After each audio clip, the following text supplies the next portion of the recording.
தூத்துக்குடி மாவட்டம் கோவில்பட்டியில் பீர் வாங்குவது தொடர்பாக நண்பர்களுக்குள் ஏற்பட்ட வாக்குவாதம் கொலையில் முடிந்துள்ளது.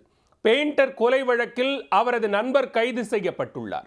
வயது குறைந்த நபருடனான நட்பு கொலையில் முடிந்தது எப்படி?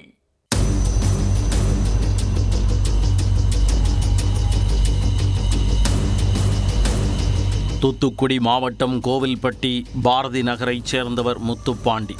மதுவிற்கு அடிமையான முத்துப்பாண்டி தன்னை விட வயது குறைந்த நபர்களுடன் சேர்ந்து மது குடித்து வந்துள்ளார்.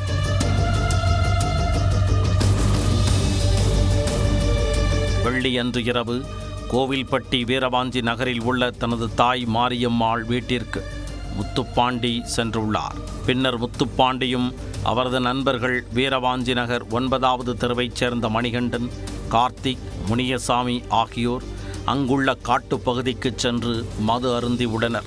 அப்போது பீர் வாங்குவது தொடர்பாக முத்துப்பாண்டிக்கும் மணிகண்டனுக்கும் இடையே வாக்குவாதம் ஏற்பட்டு கைகலப்பானது.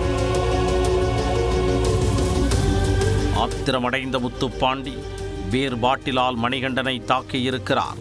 பதிலுக்கு மணிகண்டன் தனது பைக் பெட்டியில் வைத்திருந்த கத்தியை எடுத்து வந்து முத்துப்பாண்டியின் மார்பில் சரமாரியாக குத்திவிட்டார்.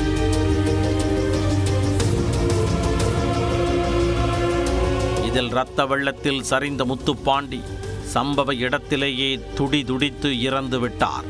தகவல் அறிந்து கோவில்பட்டி டிஎஸ்பி வெங்கடேசன் மற்றும் மேற்கு காவல் நிலைய போலீசார் சம்பவ இடத்திற்கு சென்று விசாரணை நடத்தினர்.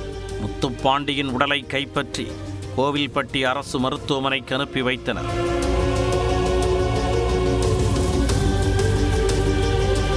போலீசார் கொலை வழக்கு பதிவு செய்து மணிகண்டனை கைது செய்து சிறையில் அடைத்தனர்.